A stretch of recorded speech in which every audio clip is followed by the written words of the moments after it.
Dans cet oratoire, je voudrais aborder avec vous des questions qui me turlupinent, des questions qui me taraudent, des questions qui me travaillent. Cette émission est axée autour de l'Afrique qui s'interroge. Oui, l'Afrique s'interroge, car en fait, dans la vie, les questions sont plus intéressantes que les réponses, puisque les questions ouvrent des horizons sans cesse nouveaux. Les questions rendent possible une ouverture d'esprit, une richesse et un désir permanent d'apprendre. Nous autres philosophes sommes amoureux des questions pour cette raison. Les réponses endorment, les questions éveillent. Et le questionnement de la question éveille encore plus que la question. Car se poser les questions sur les questions que nous nous posons, c'est ouvrir le chemin pour découvrir ce que cachent les questions. L'incertitude, pour celui qui pense vraiment, est sa condition la plus désirable, alors que la certitude est une menace sur sa vigilance, sur sa lucidité, une menace sur son humilité et sur sa modestie. Voilà pourquoi nous sommes partisans d'une Afrique qui s'interroge. Ce soir, je vais vous soumettre quelques questions que se pose l'Afrique. Les Africaines et les Africains, des questions légitimes, mais qui méritent d'être habitées, vécues, ressenties, afin que les réponses que nous leur apportons soient pleines de sagesse, pleines de lucidité, d'expérience, d'intelligence.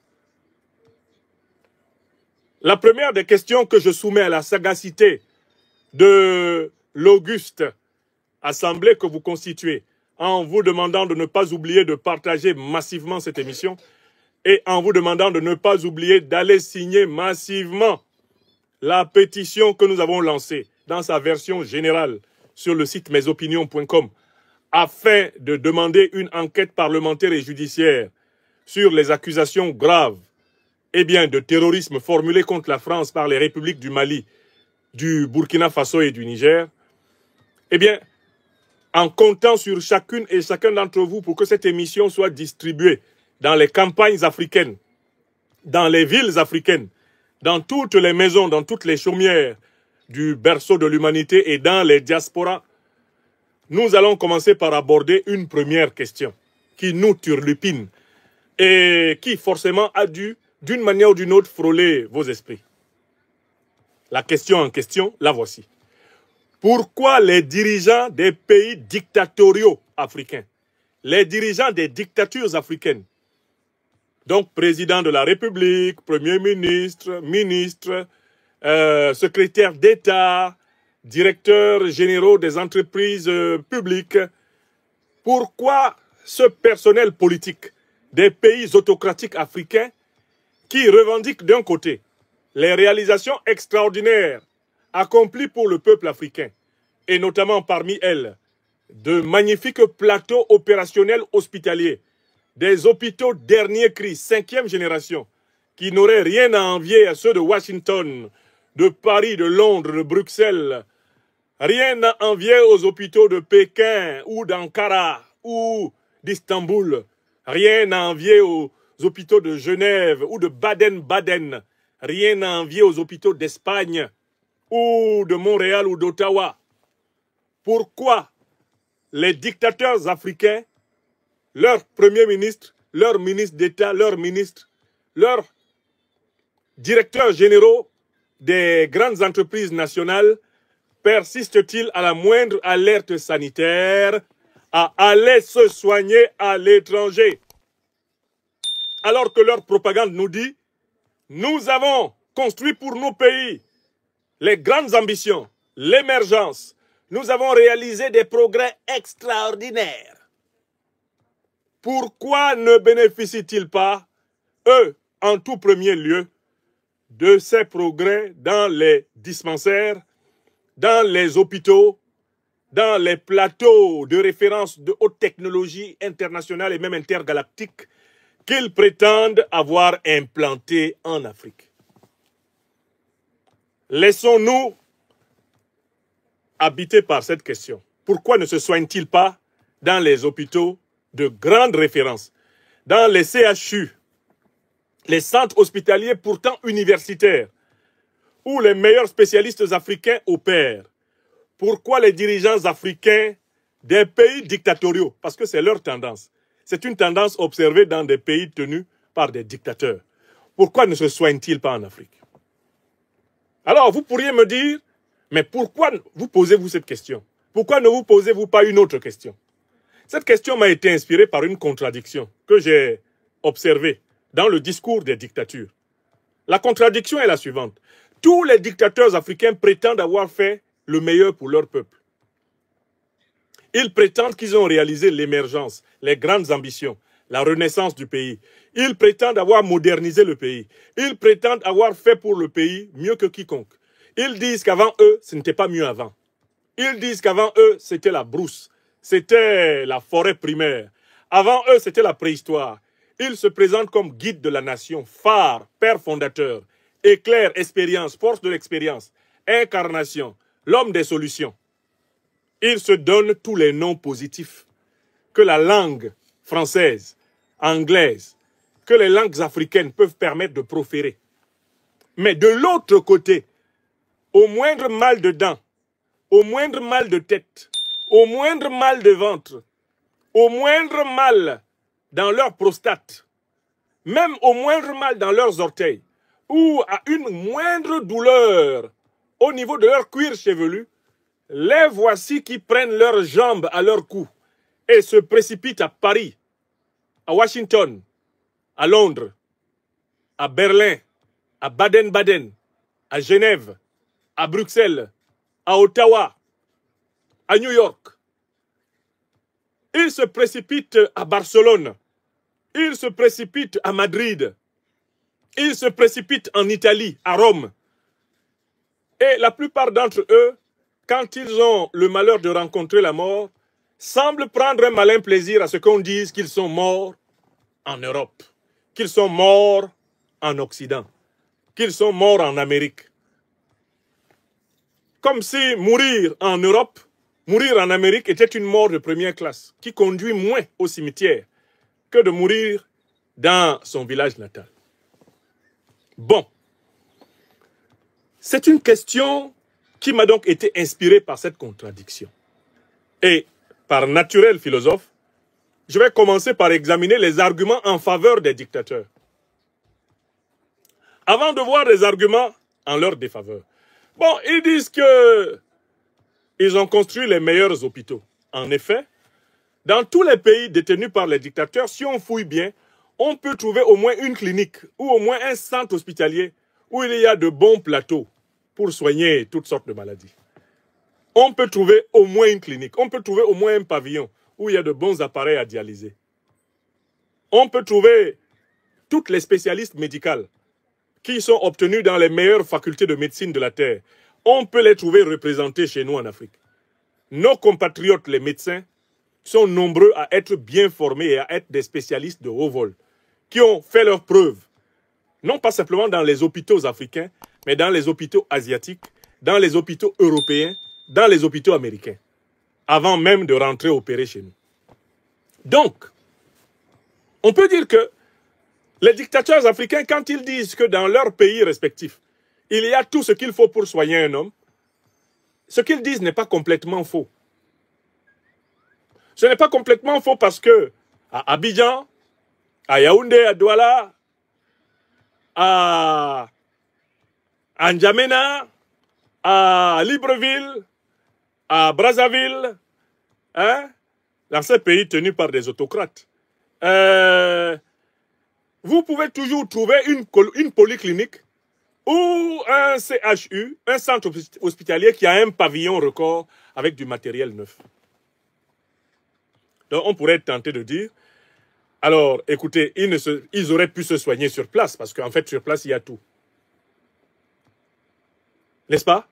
On serait tenté de dire, écoutez, pourquoi les dictateurs africains se soignent-ils à l'étranger? Mais non, c'est juste parce que ça leur plaît. Sinon, ils pouvaient se soigner sur place. Ils ont tout construit. Paul Biya a construit le CHU de Yaoundé, le CHU de Douala, il a construit le CHU de Garoua, il y a beaucoup de CHU. Et puis, il y a des polycliniques privées, pas trop mal, à Yaoundé, à Douala, il pourrait se soigner là. Hein, son ministre d'État, Laurent Esso, pourrait se soigner là, etc. Non, sinon, c'est juste parce que, bon, ils se disent, à l'occasion de la maladie, il faut se dépayser. Soyons fous. Il y a une deuxième raison qu'ils avancent. Hein. Et c'est un internaute militant du régime dictatorial de Paul Biya qui m'a apporté cette raison par un commentaire sur ma page Facebook. Cet internaute dit ceci. Si les dirigeants des pays africains ont tendance à aller se soigner à l'étranger, c'est uniquement pour protéger le secret médical. C'est-à-dire que quand ils ont mal à la tête, ils ne veulent pas qu'on sache qu'ils ont mal à la tête. S'ils ont mal à la prostate, ils ne veulent pas qu'on sache qu'ils ont mal à la prostate.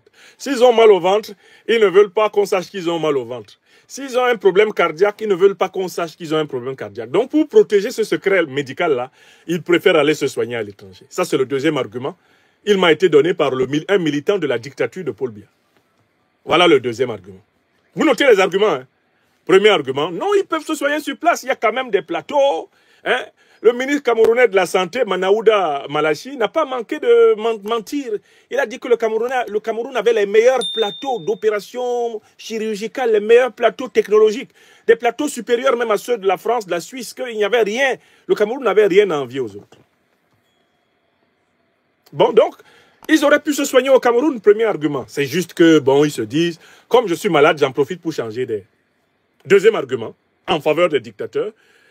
Écoutez, ils auraient tout à fait pu se soigner au Cameroun, se soigner en Côte d'Ivoire, ils auraient pu se soigner tranquillement au Congo-Brazzaville, en Guinée équatoriale, au Togo. Hein, ils pouvaient se soigner là sur place, non? Hein, ils pouvaient se soigner là. Mais le problème, c'est que les gens parlent trop. C'est la bouche des gens qui les fatigue. À peine ils vont aller là-bas pour dire qu'ils ont mal aux dents, toute la cité va apprendre qu'ils ont mal aux dents. Donc, c'est par protection de leur secret médical que nos dictateurs, nos gentils dictateurs qui ont construit les meilleurs hôpitaux pour l'Afrique, préfèrent se soigner à l'étranger. Deuxième argument. Troisième argument, alors, ils préfèrent se soigner à l'étranger parce qu'en fait, ils ont des facilités en ce sens qui leur sont accordées en raison de leur statut de chef de l'État. En effet, les relations diplomatiques internationales sont telles que en effet, les grandes puissances européennes, américaines, asiatiques sont enclines, dès qu'un dirigeant a un souci de santé, en plus quand ils ont passé avec lui de bons contrats juteux, sont enclines à lui proposer de venir bénéficier de l'expertise extrêmement avancée de leurs hôpitaux. Écoutez, ça fait trois arguments. Trois arguments en faveur de la tendance des dictateurs africains à aller se soigner à l'étranger. Vous êtes d'accord avec moi, non? On pourrait presque arrêter le débat en disant « Oh, mais vraiment, ils sont formidables, ces arguments. Oh, que c'est magnifique. Enfin, on a compris pourquoi ils vont se soigner à l'étranger, n'est-ce pas ?» On pourrait dire ça, non? Bon, écoutez, les trois arguments que je viens d'avancer en faveur des dictateurs sont tous faux.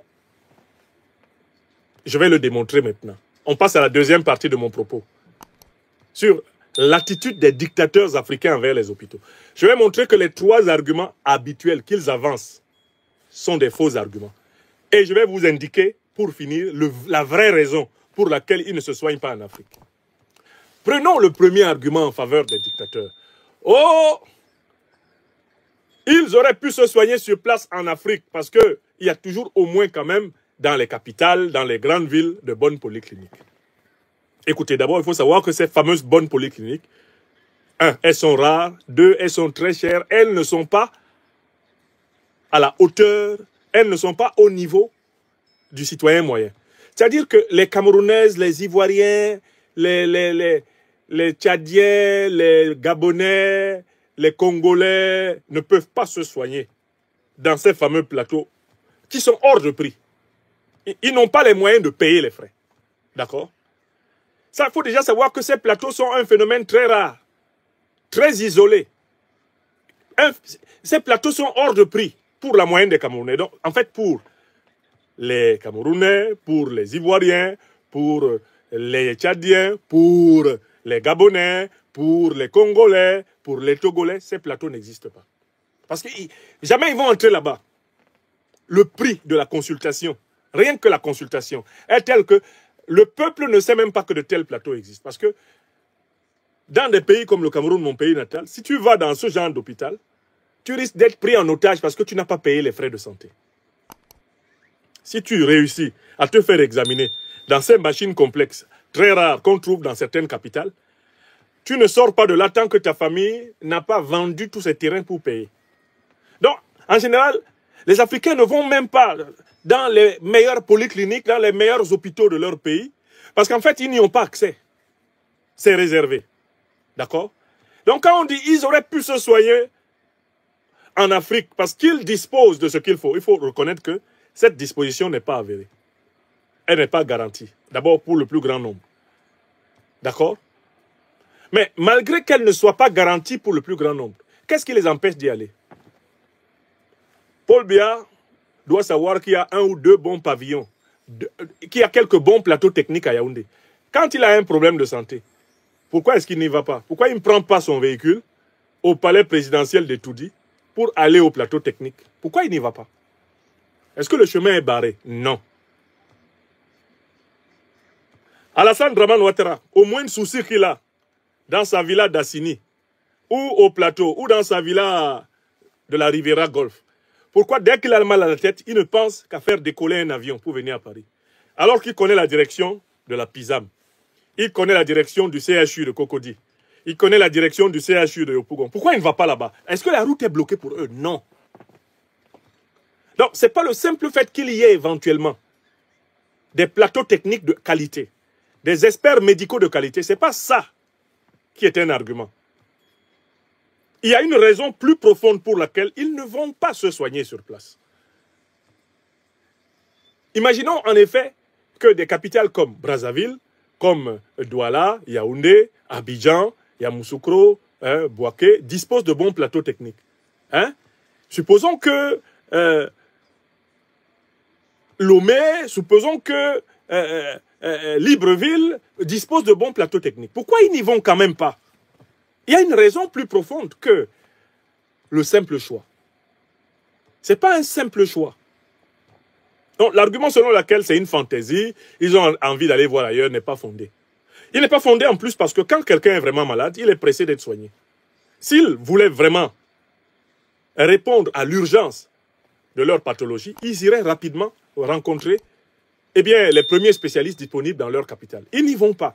La raison n'est pas liée au fait que c'est une fantaisie, c'est un désir, ils n'ont pas envie, ils se disent, bon, j'en profite pour me promener. Ce n'est pas vrai. Prenons le deuxième argument, qui semblait être en faveur des dictateurs. Alors, ils auraient pu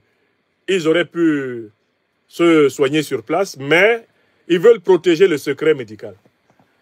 Ils ne veulent pas qu'on sache de quoi ils souffrent. Mais attendez, je vous pose la question ici. Nous sommes à Mondo Vision et continuez à partager cette émission. Mais de quoi peut souffrir un dictateur qui ne soit pas une maladie dont peut souffrir n'importe qui d'autre? Prenons les maladies dont l'être humain peut souffrir. Un être humain peut souffrir d'hypertension artérielle. Le fait qu'un dictateur souffre d'hypertension artérielle, en quoi, qu'est-ce que ça a d'original? Si c'est le secret médical qu'ils veulent protéger l'hypertension artérielle, ça fait quoi? C'est une maladie qui peut frapper tout être humain. Le fait qu'un dictateur souffre de cancer, mais est-ce que le cancer là ne frappe pas tous les êtres humains de toutes conditions? Il n'y a pas des gens de toutes conditions qui ont le cancer? Qu'est-ce qu'il y a de secret dans le cancer? D'autant plus que le cancer tue des êtres humains de toutes catégories. Quel secret ils veulent cacher dedans? Ils veulent dire qu'eux, ils ne sont pas des êtres humains qui peuvent tomber malades. Ils n'ont jamais eu d'indigestion, ils n'ont jamais eu de diarrhée. Eux, ils n'ont jamais eu mal à la tête, ils sont des dieux. L'argument du secret médical ne tient pas. Il cache quoi? Quelle maladie les dictateurs peuvent avoir que le peuple n'a jamais eu? Et tel que quand le peuple apprendrait que le dictateur l'a eu, le peuple serait étonné. Ah, il a attrapé la maladie de Neptune, qui n'existe pas sur la terre. Quelle maladie le dictateur peut attraper qu'un autre homme n'ait jamais attrapé? L'argument du secret est d'une nullité absolument incommensurable. Au contraire, les Africains se sentiraient respectés par des dirigeants qui avouent que de temps en temps ils tombent malades. Il leur arrive d'attraper un palu. Il leur arrive d'avoir mal à la tête. Il leur arrive d'être fatigués. Ils peuvent avoir un cancer. Ce sont des êtres humains comme les autres. Les dictateurs ne sont pas des surhommes. Ce sont des êtres humains comme les autres. Ils peuvent souffrir d'hypertension artérielle. Ils peuvent souffrir de diabète. Parce que ce sont des êtres humains. Les maladies, là, elles ne choisissent pas les catégories sociales. La maladie peut frapper, la même maladie peut frapper des hommes de catégories sociales différentes. Quelle honte y a-t-il à être malade? Quelle honte y a-t-il à être malade pour un être humain? Alors que l'existence même, la vie, même la santé, passe par la maladie. J'espère que vous savez que pour être en bonne santé, nous avons besoin d'être de temps en temps malades. Parce que la maladie, comme le disait Jacques Lacan, c'est le mal à dire. La maladie, c'est un moment de crise dans notre organisme ou dans notre esprit qui exprime à travers des symptômes et qui exprime à travers des douleurs et des souffrances un problème qui doit être résolu. Qui n'a jamais été malade n'est pas vivant. Tout comme celui qui ne mourra jamais est celui qui n'est jamais né. Je recommence. Celui qui n'a jamais été malade n'a jamais été vivant. Tout comme celui qui ne mourra jamais n'est jamais né. Donc, quel est le secret que Ouattara Draman, Biya Paul, Sassou Nguesso ou Faure Gnassingbé veulent nous cacher s'ils sont malades? Nous, on sait, même quand ils ne nous disent pas qu'ils tombent malades comme nous tous. Nous, on sait qu'ils attrapent les rhumes comme nous tous. Ils éternuent comme nous tous. Les dictateurs aussi lâchent des gaz. Oui! Un chanteur camerounais, petit pays, a été obligé de dire que même les chefs d'État meurent. Parce qu'à un moment donné, on a tellement lobotomisé les Africains qu'ils pensaient que les dictateurs ne meurent pas. Pourquoi ils ne meurent pas? Prenons pays par pays au Cameroun. Là, Idjo n'est pas mort, il n'est pas enterré à Dakar. Mobutu n'est-il pas mort, n'est-il pas enterré au Maroc? Qui n'est pas mort là? Omar Bongo n'est-il pas mort, n'est-il pas enterré au Gabon? Qui n'est pas mort? Quel dictateur n'est pas mort? Houphouët-Boigny, l'immense Houphouët-Boigny, n'est-il pas mort et enterré à Yamoussoukro? De Gaulle, le géant de Gaulle, n'est-il pas mort et enterré à Colombey, les deux églises? Hein? Voilà des gens qui veulent nous dire que c'est l'eau qui se transforme en glace. Mais nous, on sait ça. C'est le vivant qui meurt. Heidegger, le grand philosophe de l'Allemagne, l'a dit d'une formule. Dès qu'un homme naît, verbe naître, il est assez vieux pour mourir. Idriss Déby n'est-il pas mort? N'est-il pas enterré à Amdjaras? Vous parlez de quoi? La seule chance pour ne pas mourir, c'est de ne pas naître. Dès que tu es né, monte, descend, tchoko tchaka, tu vas mourir. Non, les dictateurs veulent aussi nous effrayer avec leur mort, alors qu'on sait qu'ils vont mourir. Que nous tous là, on va mourir. Au point que petit pays, le chanteur camerounais soit obligé de répéter une évidence. Même les chefs d'État meurent. Est-ce qu'on a besoin de dire que les chefs d'État meurent? Est-ce qu'on a besoin de le dire? C'est la palissade. Donc voilà des gens, ils nous parlent de secret médical, mais tout le monde sait que au final, on meurt toujours. Et ils vont mourir. Ils veulent cacher quoi?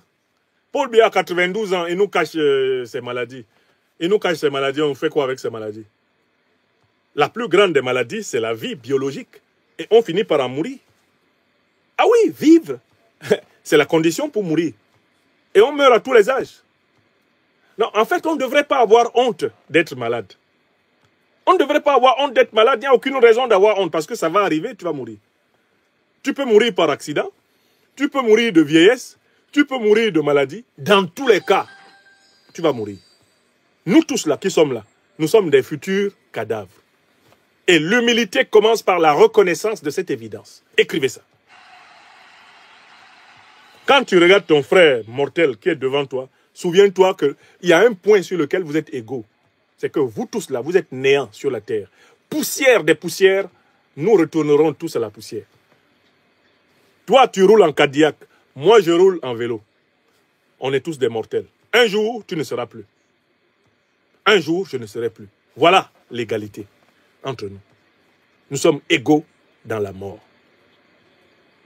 Mais toutes les morts, comme le disait mon homonyme, Franklin Bukaka, n'ont pas la même signification. Il voulait parler de la destination de l'homme, et notamment de l'âme de l'homme après sa mort. C'est vrai que l'âme des satrapes, des dictateurs, des grands criminels de l'histoire ne va pas dans la même direction que celle des serviteurs, des héros, des esprits sacerdotaux qui ont traversé la vie humaine. Ce n'est pas la même direction.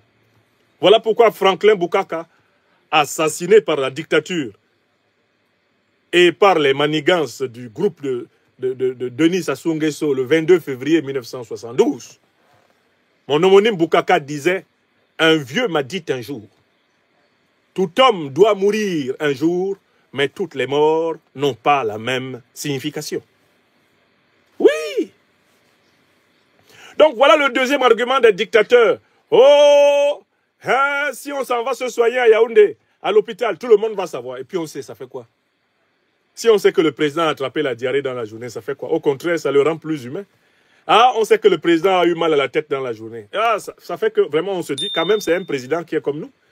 Oh, le président a chopé un palu, il s'est fait piquer par des moustiques. Ah, bon, c'est la vie. Ceux qui sont ses amis lui souhaitent bonne santé.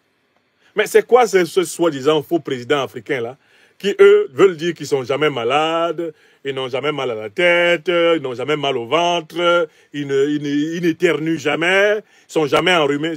À qui vous allez dire ça? Qui va vous croire? Qui va vous croire? Il faut être particulièrement lobotomisé, vidé de son crâne, pour penser que, parce que quelqu'un est président, il n'est pas un humain, avec des problèmes biologiques, psychologiques, fondamentaux, comme tout le monde. Donc, le deuxième argument qu'on nous dit, ah, le secret médical, vous n'avez rien à cacher.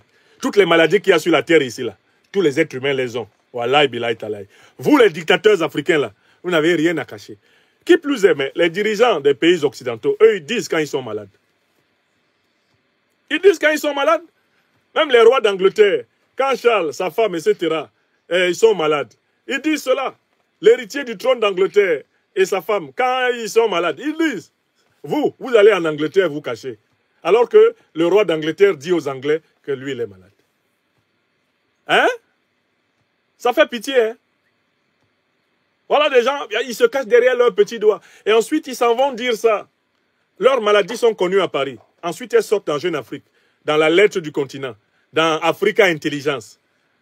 Ensuite, leurs maladies sortent dans les rapports de la DGSE, de la CIA. Et puis, ce sont les journalistes occidentaux qui en font leur chou gras pour gagner l'argent. Ouais, Balok Pékin. Qu'est-ce qu'on a fait aux dictateurs africains pour souffrir comme ça? Et oui, job.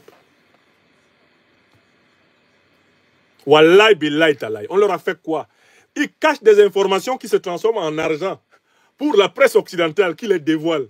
Après, tu ouvres Confidentiel Africa. Paul Biya, en clinique, a subi 3 perfusions. Ah, Ouattara Draman vient de se faire changer le sang.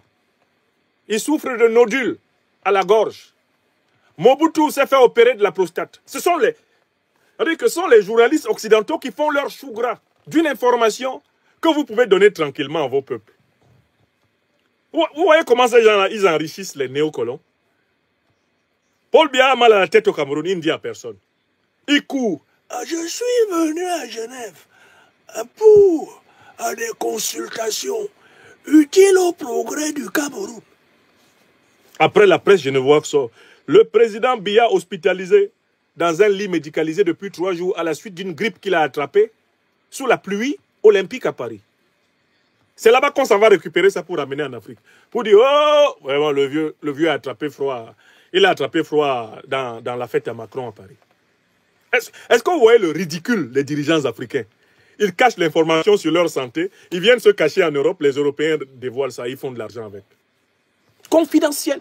Regardez tous les journaux confidentiels sur l'Afrique qui prospèrent en Europe. Ça vient de quoi? Mais de l'attitude de nos dirigeants. Nos dirigeants sont des idiots en matière de communication stratégique. Ils cachent les informations à leur peuple. Ils viennent se cacher en Occident. Les Occidentaux se renseignent. Les Occidentaux. Dès qu'un dirigeant africain entre dans un hôpital à Paris, la presse de Paris là, est déjà au courant. Les renseignements généraux caftent vers la presse. Alors, on vient de voir arriver Alassane Dramane Ouattara. Vous savez, c'est un monsieur qui souffre de nodules cancéreux au niveau de sa gorge.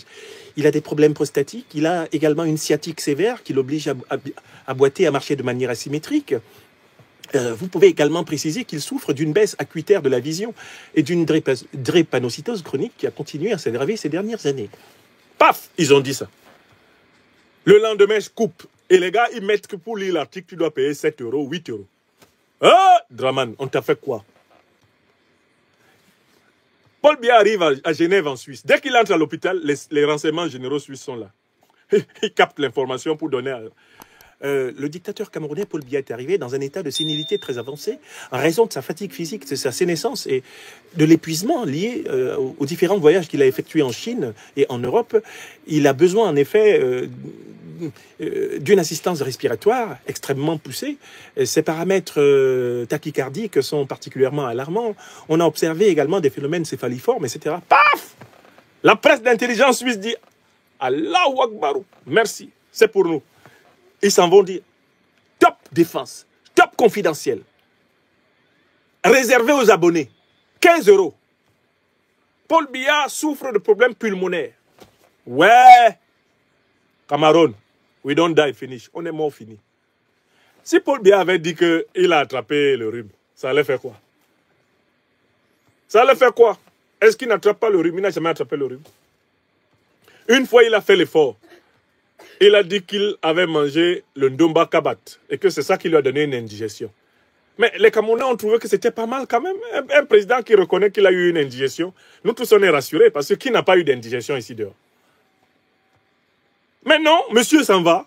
Avec ses ministres, tout le monde, on joue les cachotiers. Ah non, non, non, non, il ne faut pas que ça se sache. Mais vous allez confier aux plus grands vendeurs d'informations de la Terre, les journalistes et les renseignements spéciaux occidentaux. Eux, ils vendent tout, y compris leur âme. Oui! Donc, ouais, le deuxième argument ne vaut rien. Hein. Le deuxième argument ne vaut rien. Ils disent que c'est pour le secret médical. Il n'y a pas de secret médical. Puisque tous leurs secrets sont révélés dans les hôpitaux occidentaux où ils vont se cacher. Ils sont un peu comme des gens qui fuient la pluie pour aller se cacher dans la rivière. Tu as déjà vu quelqu'un qui fait ça? Il pleut, hein? Il ne veut pas être mouillé. Il court. Il trouve une rivière, il plonge dedans. Il attend que la pluie finisse. Quand la pluie finit, il sort. Il dit, ah, j'ai failli être mouillé. On dit, mon frère, mais mouillé, c'est mouillé. Dans la rivière, là, tu es mouillé. Le dictateur africain n'informe pas son peuple de son état de santé. Il va se cacher en Europe, en Amérique, en Asie. Là-bas, on dévoile son état de santé dans des conditions désagréables pour lui. Et il est présenté comme un menteur, un truand, un cachotier, un homme indigne. Hein? La deuxième raison ne tient pas debout. Quand je donnais les raisons, là, vous pensiez vraiment qu'ils avaient raison, non? Allons de l'avant. La troisième raison, il bénéficie de la bienveillance des dirigeants des grandes puissances occidentales qui veulent bien leur rendre service. Si vous lisez l'histoire des dictateurs, vous vous rendrez compte qu'ils ne sont soignés dans les hôpitaux la plupart du temps, les hôpitaux occidentaux, que quand on est certain qu'ils ne vont pas mourir et que le pays qui les accueille ne va pas avoir son image gâtée par le fait qu'on va dire que c'est lui qui donne le gîte, le couvert et le lit d'hôpital au pire dictateur de la Terre. Regardez très bien ce qui est arrivé à la plupart des dictateurs africains, notamment en Afrique francophone. Il y en a très peu qui ont eu le loisir de mourir à Paris. Hein. Vous avez vu où est mort Omar Bongo, grand serviteur de la France-Afrique au Gabon, en Espagne, à Barcelone. Mais il voulait être soigné en France, hein. Ils ont dit non. L'ancien président du Burkina Faso, Blaise Compaoré, ils n'ont pas voulu le récupérer en France pour le soigner. Hein. D'accord? Amadou Ahidjo, le premier président du Cameroun, il est mort où? Il est mort de maladie au Sénégal. Il est enterré là-bas. Hein? Le dictateur du Zaïre, Mobutu Sese Seko Kukumbendu Wazabanga, le coq qui va de victoire en victoire, où est-ce qu'il est mort? Pesant 36 kilos. Le jour de sa mort. Il est mort où? Au Maroc. Il est enterré là-bas. Il aurait voulu être soigné en France. Hein? Ils ont dit non. Il ne faut pas qu'on dise que tu es mort chez nous. Pourtant, 16 dictateurs que j'ai cités les avaient tous servis. Avec servilité complète. Oui ou non? Donc quand ils disent qu'ils vont dans les pays étrangers parce que là-bas, on les accueille. Non, on les accueille en attendant. Quand leurs signaux vitaux commencent à chauffer, on fait tout pour faire partir le corps. Ah, je ne sais pas exactement où est décédé Eyadema. Hein? Je ne sais pas où il est décédé. Ceux qui connaissent le lieu de décès d'Eyadema, marquez-moi le lieu. Je crois que lui aussi c'est le Maroc, non? Il est mort où? L'autocrate du Togo. Eyadema. Il est mort où? Mais je n'ai pas le lieu. Marquez-moi pour Eyadema, je suis en train de lire. Bongo c'est en Espagne, ça je le sais. Mobutu c'est au Maroc. Ahidjo au Sénégal. Bon, Eyadema on dit il est mort dans l'avion. Ça tombe bien. ceux qui ne voulaient pas l'accueillir étaient très heureux que ça finisse dans l'avion. On a dit à l'avion, demi-tour, il ne faut pas dire qu'il est mort chez nous. Donc, on va remarquer ceci.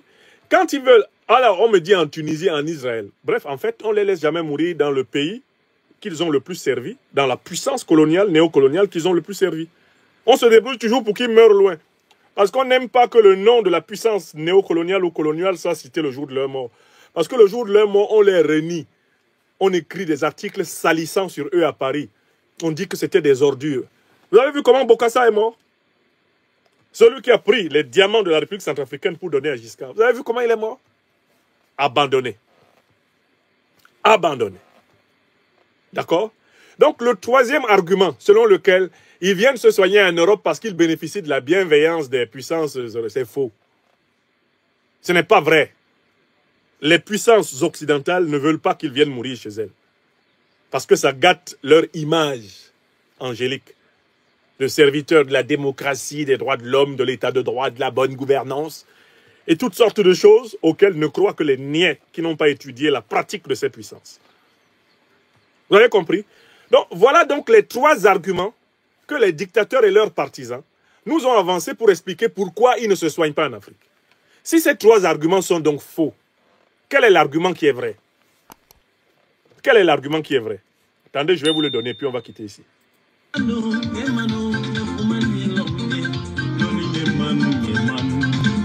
Comme ça.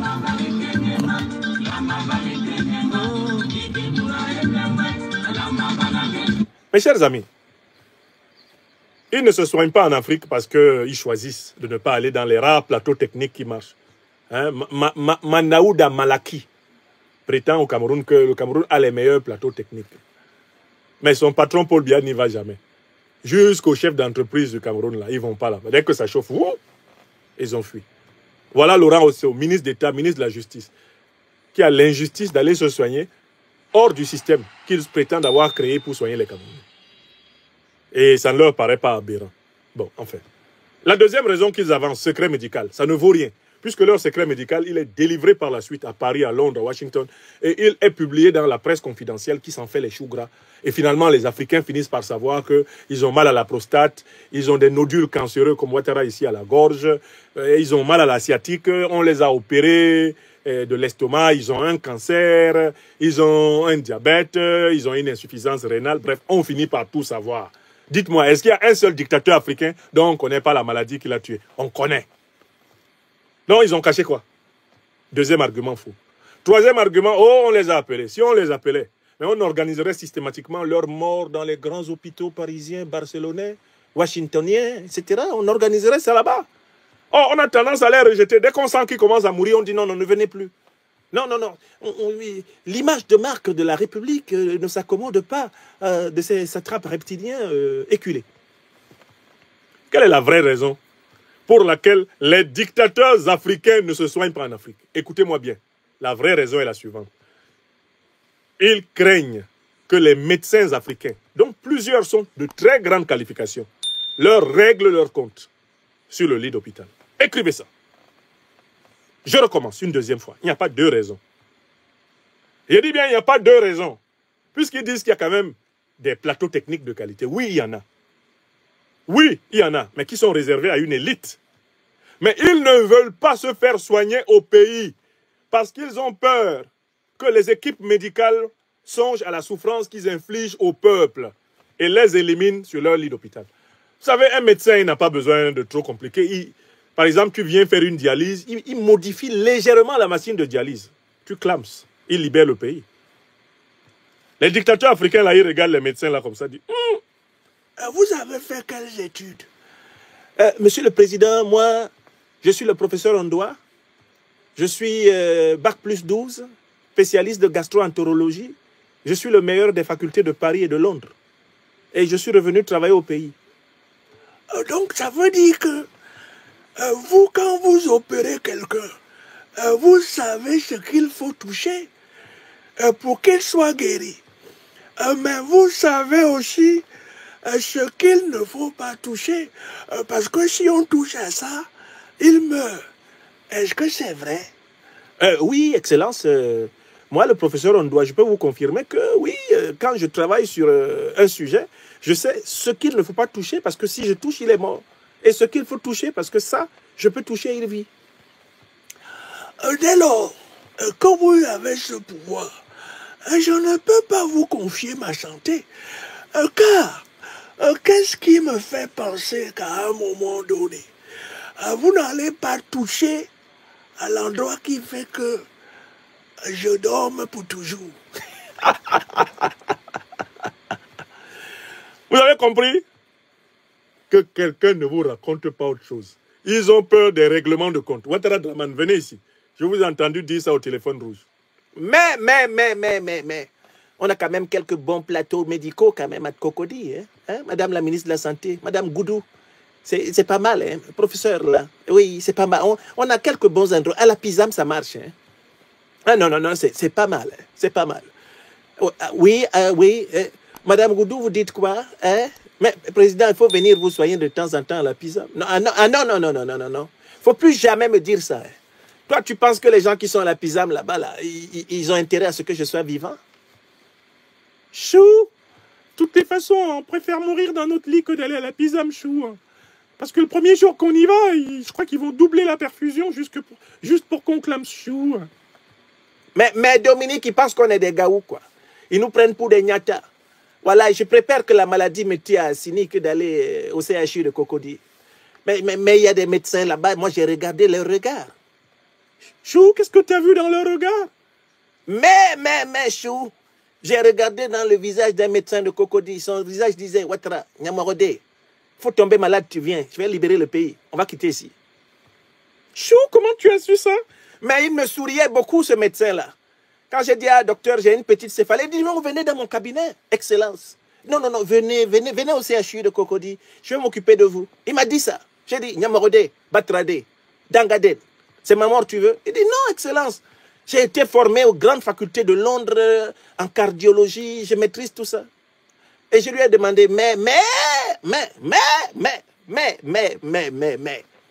Donc, toi, si tu dois remplacer les valves cardiaques que j'ai dans mon cœur, qu'on avait placées à l'hôpital américain de Paris, là, si tu dois les remplacer, tu sais laquelle il faut enlever pour que je meure ou bien on doit placer pour que je meure. Tu connais? Est-ce que dans mes valves, il y en a une? Si tu touches à ça, je peux mourir.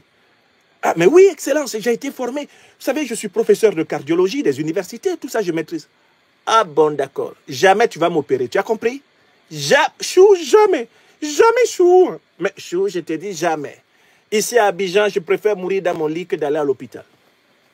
Ils m'attendent, ils disent, Monsieur Ouattara, on le subit depuis 1989. Il n'a qu'à venir ici. C'est la médecine qui va libérer la Côte d'Ivoire. Je les ai entendus dire ça dans un rêve. Je me suis réveillé, j'étais tout en sueur. J'étais allongé sur le lit de CHU de Yopougon. On se préparait à me faire une opération du cœur. J'ai dit non. Et puis Chou, tu es... Oui, Chou, j'ai fait le même rêve que je t'avais sauvé du pavillon chirurgical du CHU. Ils voulaient t'opérer. J'ai dit oh, non. Ça, ils vont précipiter l'alternance à la tête de l'État. On va à Paris, Chou, on va à Paris. Voilà, en termes comiques, l'explication la plus simple. Ils ne se soignent pas en Afrique parce qu'ils savent le mal qu'ils font aux Africains. Même quand il y a 1 ou 2 bons plateaux, ils n'y vont pas. Parce qu'ils se disent que les médecins qui y travaillent peuvent avoir une conscience patriotique et nous libérer d'eux. Écrivez ça. Tilana Yomi. Écrivez. N'écoutez pas leurs raisons qu'ils vous avancent. Ah non, on pourrait aller, mais on aimerait changer d'air. Non, secret médical, je ne veux pas qu'on sache. C'est faux. Oh, c'est parce qu'on nous a appelés à Paris. On a préféré aller. C'est faux aussi. Ils ont une peur bleue de l'hôpital africain. D'abord, ils savent que l'hôpital africain, ils l'ont laissé dans un très mauvais état. Ils ont très peu investi pour un hôpital africain de qualité pour le plus grand nombre. Mais la vraie raison, c'est qu'ils se disent, les médecins vont nous régler des comptes. Parce que les médecins, là, c'est des citoyens. Celui qui a la seringue pour piquer un dictateur criminel, il sait qu'il a une responsabilité énorme. S'il pique bien, là, on lui dit bye-bye. Et le pays sort pour fêter. Quand les dictateurs tombent, vous avez remarqué la joie des populations. La joie. Donc les médecins, là, les dictateurs les regardent en disant je préfère être soigné dans une clinique obscure, dans le Montana, aux États-Unis que d'être soigné à Abidjan, à la Pisam, où tout le monde me connaît. Quand je vais passer, on dit, c'est pas Ouattara qui passe là. Collègue, il faut faire ton travail. C'est pas Bia que je vois là. C'est pas Oligingema. C'est pas Obiangema qui passe là. C'est pas Fort qui passe là. Pardon, faites votre travail. Eh, médecins d'Afrique, libérez-nous. Sauvez-nous, sauvez-nous, sauvez-nous. Une injection, une perfusion, et l'affaire est réglée. Ouais, dis donc. Si les Africains dans les pays dictatoriaux voient le dictateur aller à l'hôpital, tous les Africains vont entrer dans les mosquées, les églises, les temples pour prier. Notre Père qui est dans les cieux a inspiré nos médecins pour nous libérer. Ça fait 30 ans, 40 ans qu'on souffre. Pardon. Dites à nos médecins que dans ce cas particulier, l'euthanasie est légitime. Ha! Je vous dis ce que les Africains pensent. Hein. Les Africains supplient le bon Dieu que les dictateurs aillent à l'hôpital en Afrique. Ils disent, ah, enfin, on les aura à portée de main. Oui! C'est ça la raison. Concluons ce premier sujet. Pourquoi les dictateurs ne se soignent-ils pas en Afrique? Parce qu'ils ont peur que leur peuple leur règle des comptes à travers des médecins patriotiques qui pourraient les euthanasier. Écrivez ça. Euthanasie. E-U-T-H-A-N-A-S-I-E. Pratique médicale consistant à interrompre la vie d'un patient avec ou contre son consentement. Les dictateurs africains ne se soignent pas en Afrique parce qu'ils ont peur d'être euthanasiés. S'il y a un verbe qu'il faut retenir aujourd'hui, c'est le verbe euthanasier. E-U-T-H-A-N-A-S-I-E-R, euthanasier. Interruption médicale de la vie de quelqu'un, avec son accord ou contre. Ça s'appelle un acte euthanasique. Quand c'est contre l'accord de la personne, cela est considéré comme un acte criminel dans plusieurs systèmes judiciaires. C'est donc la peur de l'euthanasie qui justifie la fuite des hôpitaux africains par les élites des dictatures. La peur d'être euthanasié, d'être l'objet d'un règlement de compte déguisé. Et vous allez remarquer que tous les pays africains où les dirigeants se soignent sur place sont des pays qui ne sont pas des dictatures. Tous les pays africains où les plus hauts dirigeants se soignent sur place, c'est-à-dire font confiance à l'expertise médicale de leur pays. Ce n'est pas des dictatures.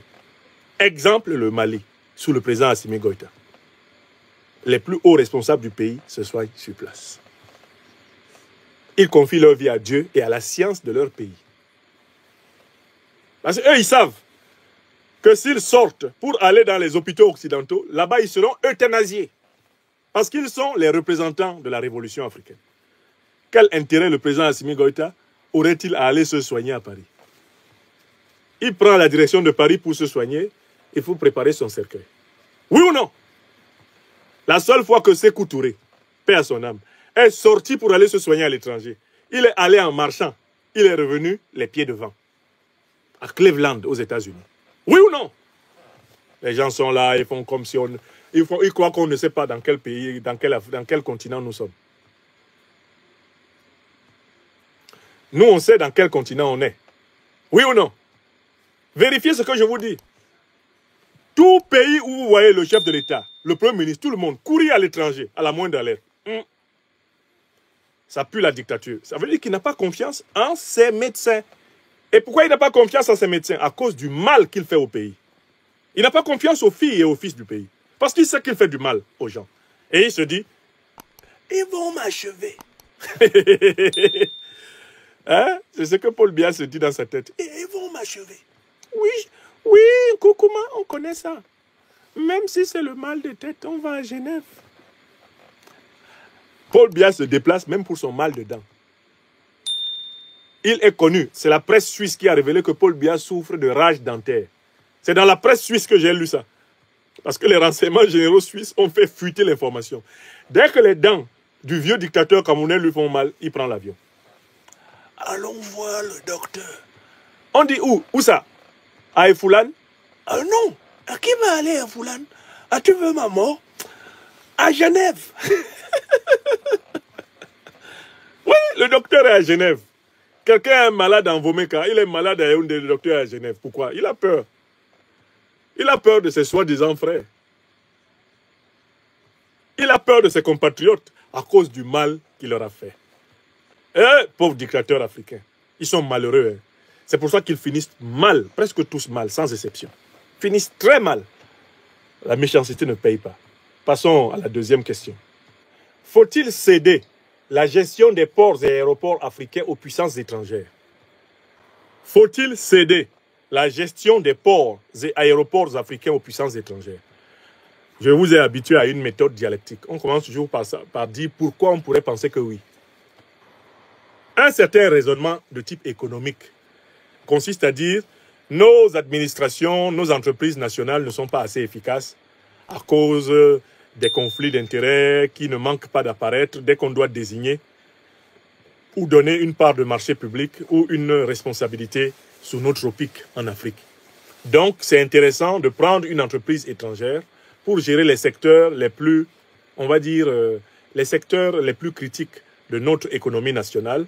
Parce que comme cela, on est sûr d'avoir une gestion transparente, rigoureuse, encadrée par le droit et il est plus facile de poursuivre une entreprise étrangère quand elle n'a pas respecté la loi que de poursuivre quelqu'un qui est du même village que soi. On l'a nommé directeur général de l'aéroport, il a volé. Quand on va le mettre en prison, ça crée des problèmes en famille, etc. Donc, quelque part, l'étranger est la solution pour nous mettre à l'abri du clientélisme, nous mettre à l'abri du favoritisme, du népotisme. Ça, c'est un argument très connu. Bon. Donc, c'est mieux d'accorder nos ports et nos aéroports à des compagnies internationales compétentes. On est sûr que ça va fonctionner de manière optimale. Ça, c'est leur premier argument.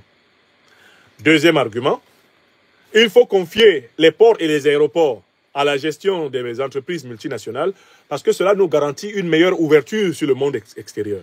Ces entreprises multinationales ayant pignon sur rue dans plusieurs pays, leur présence chez nous nous permet de rayonner à l'étranger. Donc le second argument, c'est le rayonnement. N'est-ce pas? Ok, très bien. Est-ce qu'il y a un troisième argument en faveur de la cession des ports et des aéroports africains aux puissances étrangères? Eh bien, troisième argument, la cession de la gestion des ports et des aéroports nous permet de bénéficier de l'expertise étrangère qui est plus avancée que la nôtre dans ces matières. Expertise dans le domaine de l'aéronautique, expertise dans le domaine de l'aviation civile. Bref, travailler avec les multinationales est une source d'amélioration de nos compétences. Hein? On a l'occasion de se frotter aux meilleurs hubs, aux meilleures structures, aux meilleures entreprises du monde. Donc, il y a un transfert de technologie et de compétences. Voilà les trois arguments que j'ai trouvés. Peut-être qu'on peut ajouter un quatrième argument. Grâce à cette ouverture, on fait entrer des capitaux qui nous permettent de faire vivre notre commerce international. Parce que c'est avec les devises étrangères que ces multinationales font entrer chez nous, à travers les taxes, par exemple, que nous sommes en capacité de commercer avec le reste du monde. Ça fait 4 arguments, non? Bon, ok. Vous savez ce que je fais souvent? Des 4 arguments que j'avance au départ. Eh je vais montrer que ces arguments ne sont pas suffisants pour plaider en faveur du transfert de la gestion des ports et des aéroports africains aux multinationales étrangères. Le premier argument qui consiste à dire qu'il faut transférer la gestion des ports et des aéroports africains aux multinationales étrangères pour éviter le favoritisme, le népotisme et consort. Ça ne tient pas debout. Parce que pour éviter le favoritisme, le népotisme et consort, il faut commencer par respecter les principes de justice dans notre famille, dans notre vie quotidienne. Mais tu ne peux pas passer ton temps à encourager un enfant qui ne fout rien et à décourager les enfants qui travaillent dans ta propre maison. Si tu as un enfant fainéant, tu vas lui demander d'être travailleur. Si tu as un enfant qui travaille, tu vas le féliciter et l'encourager pour cela. Oui ou non? Si tu es un bon père ou une bonne mère. Parce que dans toute cette affaire, il faut revenir au bon sens de ce qu'on appelle la gestion de la famille. Le mot économique que vous voyez là, dans la langue grecque, vient de 2 mots. Oikos, nomos. Nomos, la règle, la loi, la gestion. Oikos renvoie au foyer. L'économie, c'est l'art de la gestion du foyer. Donc, si tu peux te comporter en bon père, en bonne mère de famille chez toi, tu peux déjà savoir comment il faut te comporter aussi au niveau du pays. Une famille ne marche pas bien quand on encourage les tocards. Une famille ne marche pas bien quand les vauriens commandent. Une famille ne marche pas bien quand les médiocres et les jaloux décident à la place de ceux qui font des efforts, de ceux qui sont humbles, de ceux qui sont solidaires. Vous avez déjà vu une famille qui marche bien avec des médiocres, des jaloux, des tocards qui commandent? C'est pareil pour le pays. On veut avoir un pays qui fonctionne bien. Mais on ne doit pas confier les ports, les aéroports à des tocards. Parce qu'il n'est pas difficile de savoir que quelqu'un est un tocard, un médiocre, un danger, en étudiant son CV, en étudiant son parcours. Et dès que quelqu'un à qui on a confié des responsabilités importantes ne fait pas son travail, on le relève de ses fonctions. Et on cherche un meilleur CV pour le mettre là. Dans la famille, comme dans la société, les choses marchent quand on applique le principe du « the right man or the right woman at the right place ». L'homme ou la femme qu'il faut à la place qu'il faut, à tous les niveaux de l'entreprise. Comme on est enfermé en Afrique dans des problématiques, la famille, le clan, la tribu, l'ethnie, la région, la religion, le parti politique, on a oublié que pour que les entreprises d'État et que le bien public soit bien géré, il faut mettre les plus compétents, pas seulement d'un point de vue intellectuel, mais les plus compétents d'un point de vue moral. Les gens qui ne volent pas l'argent public et qui ne l'ont jamais volé. Ce sont eux qui doivent gérer nos entreprises d'État. Oui ou non? Voilà. Donc ne venez pas nous dire qu'il faut faire venir les étrangers parce qu'eux, ils ne vont pas nous voler. Mieux, les multinationales étrangères, elles rapatrient leurs bénéfices à l'étranger. Et elles ne rendent compte que devant leurs tribunaux à elles, dans leur pays d'origine. Oui ou non? Quel pouvoir nos dirigeants ont-ils sur les dirigeants des multinationales étrangères? Combien d'entre eux sont en prison pour nous avoir volés?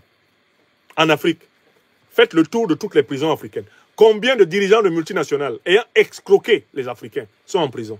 On n'ose pas les arrêter parce qu'ils viennent de pays qui sont des grandes puissances et qui les protègent. Et dont ils représentent aussi les intérêts. Donc le premier argument là ne vaut rien.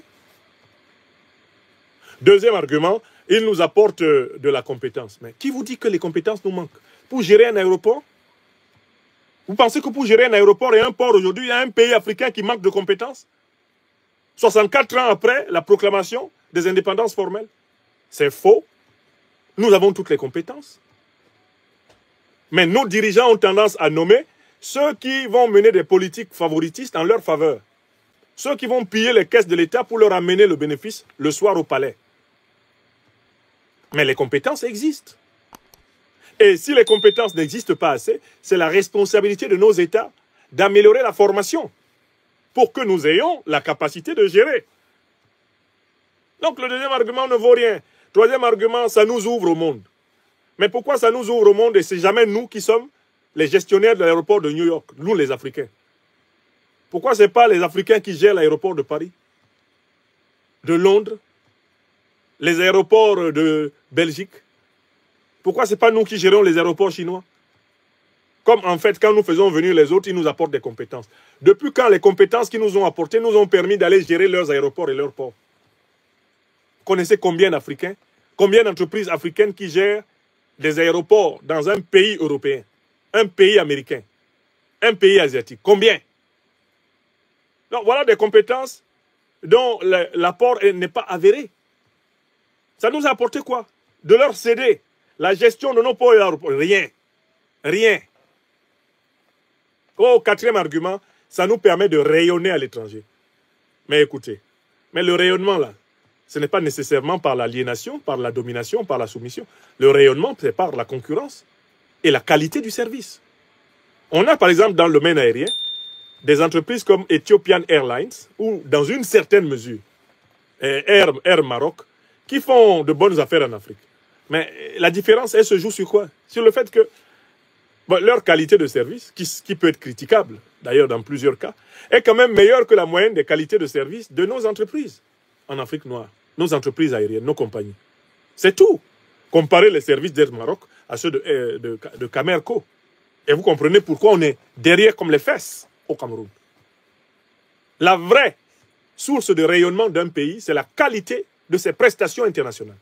Voilà pourquoi il faut mettre les bonnes personnes au bon endroit et s'assurer à ce que ces personnes remplissent le cahier de charges pour lequel on les a nommées, en s'assurant que ces personnes soient correctement rémunérées pour ne pas avoir la tentation facile de la corruption. Donc voilà comment sont battus en brèche tous les arguments qui sont avancés pour céder la gestion des ports et des aéroports de nos pays à des puissances étrangères. Mais j'ajoute un autre argument. Le port et l'aéroport sont des lieux hautement stratégiques parce que c'est par là que transitent les plus grands convois d'armes qu'il y ait sur la terre. Confier la gestion des ports et des aéroports d'un pays, même leur réparation, à des compagnies de puissance hostiles est un acte suicidaire.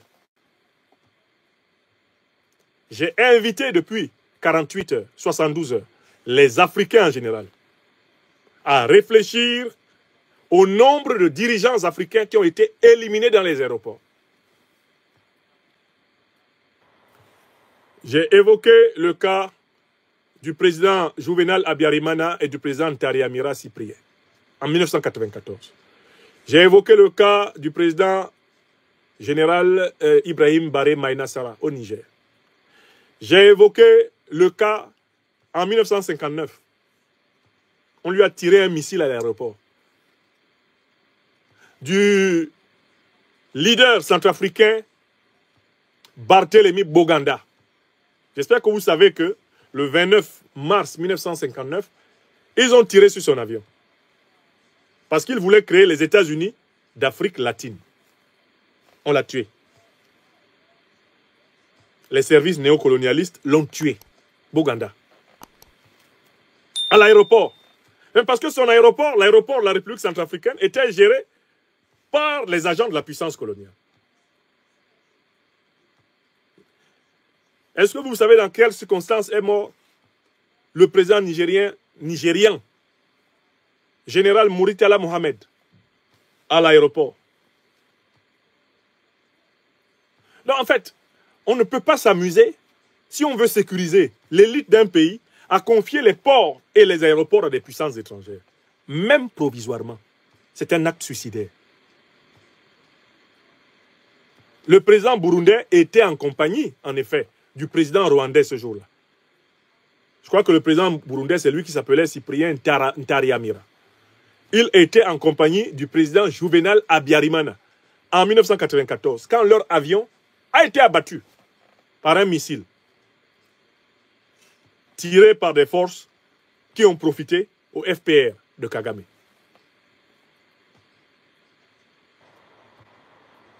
Et le chef du FPR de Kagame, ce n'était pas Kagame au départ. Hein. C'est un officier du nom de Fred Rwigema. Parce que vous voyez, Paul Kagame, là, c'était juste l'adjoint. Fred Rwigema est mort pendant les combats pour la prise de pouvoir au Rwanda. Et Fred Rwigema comme Kagame ont aidé, en tant qu'exilés rwandais en Ouganda, Yoweri Museveni, l'actuel président ougandais, là, à prendre le pouvoir contre le régime de Milton Obote. Et avant cela, Idi Amin Dada. Il les a aidés en retour à prendre le pouvoir au Rwanda. C'est un deal entre guerrilleros, entre rebelles, rwandais et ougandais, qui a créé les deux régimes, et bien de Kampala et de Kigali. Mais je ferme ça. Et je reviens au sujet. Un pays qui confie ses ports et ses aéroports à une puissance étrangère, même pour la rénovation, est un pays dont les dirigeants sont en danger de mort. Je vous donne un dernier exemple. C'est l'endroit où devaient être installés les 49 membres du commando qu'Alassane Ouattara voulait installer au Mali. Où voulait-il les installer? Ça s'est passé sous vos yeux, en 2022. Ils ont été arrêtés le 12 juillet. Le 11 ou le 12 juillet 2022. Ils ont été arrêtés à l'aéroport de Bamako. Ils devaient s'installer où?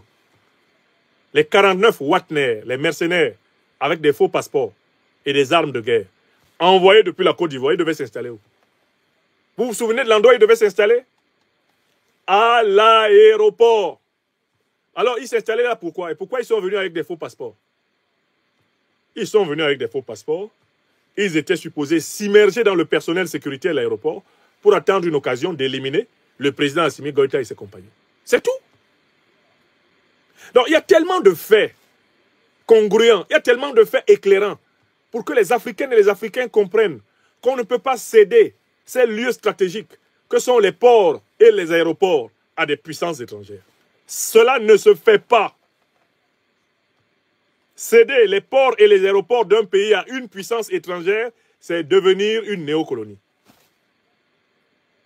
Tous les dirigeants qui décollent et qui atterrissent dans des ports et aéroports sous le contrôle de puissances étrangères sont en danger de mort.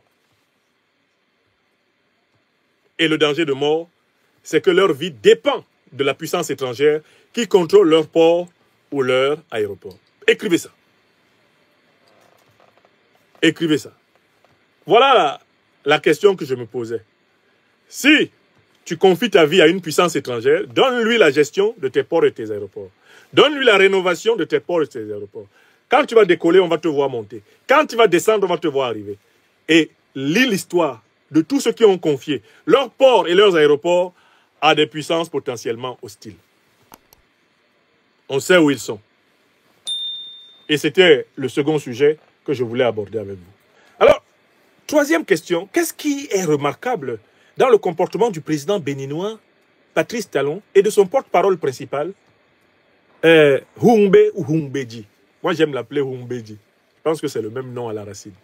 Le porte-parole du gouvernement béninois, Humbe. C'est un monsieur qui m'intéresse beaucoup. Et il m'intéresse parce qu'il forme avec Patrice Talon un duo extraordinaire, un duo infernal, au Bénin. Vous savez, Patrice Talon est un homme en difficulté. Il est en difficulté parce que les Béninois ont compris qu'il a constitué sa fortune personnelle sur l'exploitation du patrimoine de l'État béninois. Donc les Béninois savent que c'est un milliardaire administratif qui est là. Ça, c'est sa première difficulté. L'illégitimité de sa fortune. C'est un fait ordinaire et commun dans le parler, les conversations de nos frères et sœurs au Bénin, que Talon, c'est un riche d'État. Riche d'État. J'ai créé des concepts. Milliardaire administratif égale un riche d'État. Il est riche parce qu'il a vécu au détriment de l'État. Il est riche parce qu'il a repris des pans entiers de l'État pour lui. C'est un riche d'État. Donc, ce n'est pas un vrai riche. Et au XXe siècle, des riches comme Talon, dans la terminologie de la gauche du XXe siècle, on les appelle des bourgeois compradors. C'est un bourgeois comprador. C'est-à-dire que c'est quelqu'un qui a constitué sa fortune dans l'exploitation de la lutte des classes en faveur de la classe bourgeoise. Dans la terminologie marxiste-léniniste du XXe siècle, Talon est un bourgeois comprador. Mais puisque nous vivons à une époque dite post-marxiste, nous pouvons élaborer de nouvelles catégories pour dire que Talon, c'est un riche d'État ou un milliardaire administratif. Parce que si vous analysez l'histoire de l'ascension économique de Talon, vous vous rendrez compte qu'elle correspond à son entrée en relation avec l'État. Il s'est enrichi en reprenant des pans entiers de l'État béninois, sans quoi il ne serait jamais riche. Donc nous l'appelons un riche d'État ou un milliardaire administratif. C'est un phénomène qui est connu dans toutes les dictatures et dans tous les régimes de la France-Afrique, les milliardaires d'État. Il y en a tout plein dans mon pays natal, le Cameroun. Des gens dont la fortune ne s'explique que par le tamponnement de leur trajectoire existentielle avec les caisses de l'État africain. Voilà sa première difficulté. Talon a une deuxième difficulté, c'est qu'il n'a pas tenu les promesses dont il était porteur. C'est quelqu'un qui a très rapidement promis aux Béninois de leur transmettre un État béninois hyper modernisé, de réaliser un Bénin paradis terrestre. Mais aujourd'hui, les classes populaires et même les classes moyennes béninoises sont encore sur leur faim et leur soif. Le régime Talon a davantage à agiter des photos que des réalisations dans leur vie. La misère du grand nombre est encore une réalité dans mon peuple au Bénin. Écrivez ça. Talon a ce problème-là. Mais il a un troisième problème, c'est que comme c'est quelqu'un de très condescendant, de très orgueilleux, quelqu'un qui serait convaincu d'avoir une intelligence au-dessus de la moyenne, il s'est attiré la jalousie et la haine de ses propres amis. Il a tellement été paternaliste, prétentieux, vaniteux envers ses amis, il les a tellement pris de haut que ses pires ennemis, progressivement, se sont avérés être ses meilleurs amis. Parce que quand tu marches avec tes amis là, et que tu ne les respectes pas assez, tu leur fais avaler des couleuvres, tu les humilies tous les jours. N'oublie pas que ce sont des êtres humains. À la première occasion, ils vont te le rendre au centuple. Talon a un problème, c'est que son entourage est devenu pour lui un entourage suspect. Il a perdu confiance en ses plus proches. Il marche tout le temps en regardant derrière. Talon marche comme ça. On ne sait jamais, parce que, vous savez, moi, Patrice Talon, dans ma vision de l'avenir, il regarde comme ça. Donc, voilà comment il regarde. 1, 2, 3. Voilà pourquoi ses plus proches sont en train d'être jetés en prison les uns après les autres. Voilà comment celui qu'on a présenté à un moment donné comme son alter ego, Olivier Boko, il l'a mis au gnouf. Il lui a inventé rapidement un coup d'état mirifique, il l'a mis au gnouf. Ça, c'est le troisième problème de Talon. La perte de confiance de son entourage. Il a un quatrième problème. Comme si cela ne suffisait pas, monsieur est allé chercher des ennuis géopolitiques et géostratégiques. Il s'est laissé manipuler par la CEDEAO, par le néocolonialisme français et l'impérialisme occidental en général. Et lui aussi a participé à l'instrumentalisation de la CEDEAO contre le peuple africain. Conséquence, il s'est aliéné tous les pays du Sahel et il s'est aliéné toutes les opinions africaines. C'est ainsi que j'ai sorti un mantra qui concerne Talon. J'ai dit qu'il est Patrice Talon qui sera talonné jusqu'à son étalement. Comme j'avais dit que Mohamed Bazoum est le juntard de Niamey qui a fait boum, puisqu'il passait son temps à parler du Mali, le Burkina, la junte. J'ai dit toi-même, je vais coller ça sur toi, tu t'appelles le juntard. C'est comme ça que ça s'est passé. Hein. Chaque fois qu'on tendait un micro de France 24, RFI à Bazoum, il commence. La junte malienne, la junte burkinabé, la junte. Je dis, si le mot junte là est un mot qui est utilisé par Bazoum en croyant qu'il fait mal, c'est-à-dire que si on réécrit ce mot d'une certaine façon et puis on lui applique ça, ça va lui faire mal. Voilà pourquoi je l'ai appelé le juntard. C'est vrai que junte fait moins mal que juntard. Hein? Junte. C'est un seul coup. Juntard. C'est-à-dire que le coup entre et puis on appuie. Juntard. Et puis comme il s'appelle Bazoum, j'ai réfléchi pour chercher une consonance. Il a dit Bazoum. Ça peut correspondre à quoi? Qui va lui annoncer la fin de son régime? Ah, mais je n'ai pas cherché longtemps. Boum, l'explosion. Donc, ça a donné Mohamed Bazoum, le juntard de Niamey, qui va faire boum. Mais Talon, là, si à un moment donné, j'ai dit Patrice Talon, qui sera talonné jusqu'à son étalement, c'est pour que les gens se souviennent que c'est lui qui est allé chercher les histoires. Il veut faire la guerre contre le Mali, leur force de la CEDEAO. Il s'est levé, il dit qu'il veut entrer au Niger avec son armée pour combattre. Ensuite, il s'est levé, il allait chercher les Rwandais pour assurer sa sécurité. Patrice Talon, que vous voyez là, a perdu la confiance de son armée. Entre lui et l'armée béninoise, il y a un écart qui est plus épais que celui d'une feuille de papier cigarette. La preuve, il n'a plus confiance en cette armée. Il a fait venir des Rwandais pour se protéger de l'armée béninoise. Et Patrice Talon est obligé, pour donner l'impression qu'entre lui et l'armée béninoise, tout va bien, d'organiser des simulacres de communion, comme aller manger dans une cantine, en surveillant bien les grains de haricots qu'il avale. Et je crois qu'il a fait goûter ça à au moins 10 personnes. Non, il serait important que vous goûtiez quand même d'abord mon plateau avant de me le tendre, hein, parce que de toutes les façons, il est hors de question. Talon. Et puis, il y a un journaliste qui fait la couverture de tout ça. Vous présentez cela comme le repas pascal. Mais il a organisé une espèce de repas pascal avec ses disciples. Un détachement de l'armée où il n'y avait que les officiers supérieurs pratiquement qui étaient là. Mais il ne sait pas que ce genre de repas-là, c'est justement ce que le Christ a fait avant d'aller au ciel. Quand j'ai vu Talon qui veut flatter l'opinion en donnant l'impression qu'entre l'armée béninoise et lui, il y a une osmose, une communion, une entente, j'ai su que quand c'est flou, c'est qu'il y a un loup. Talon là, il n'a pas confiance en l'armée. S'il avait confiance en l'armée, il n'organiserait pas des simulacres de bonne entente avec elle. Il aurait une relation naturelle à l'armée béninoise et il n'aurait pas fait venir les Rwandais pour sa sécurité. Voilà les problèmes de Talon. Rejeté par l'opinion africaine. En méfiance avec l'armée béninoise. En difficulté à cause de son engagement aux côtés de la CEDEAO contre les pays sahéliens les plus appréciés des Africains. En difficulté avec son opposition, qui le soupçonne d'avoir des intentions de troisième mandat comme son mentor Alassane Ouattara. Talon a décidé de dégonfler l'abcès. Et pour cela, il a utilisé une méthode radicale qui lui a été inspirée par Alassane Dramane Ouattara. Écoutez-moi bien. Et j'arrive là, à l'endroit le plus important. En quoi Talon est-il le meilleur élève d'Alassane Dramane Ouattara en Afrique de l'Ouest? Parce qu'il applique la méthode de Ouattara mieux que Macky Sall. Macky Sall a été incapable de cacher ses intentions. Alors que Ouattara, qu'est-ce qu'il a fait? Alassane Ouattara savait. Et il le savait depuis 1989. Quand il est arrivé dans la politique ivoirienne. Que le jour que lui va entrer à la présidence de la République, il n'en sortira que mort pour les obsèques officielles de président de la République. Dans la tête de Ouattara. Depuis 1989. C'est ça qui est écrit. Et il savait qu'il allait trouver tous les micmacs, toutes les combinaisons possibles pour rester président à vie dès lors qu'il deviendrait président. Dans la tête de Talon, dans l'arrogance de Talon, dans la suffisance de Talon, on sent cette signature ouattarienne qui est cachée dans les obscurités de son psychisme, comme une signature luciférienne. Une dissimulation profonde. Ouattara a caché ça loin. Mais vous savez, j'ai vécu aux États-Unis, moi.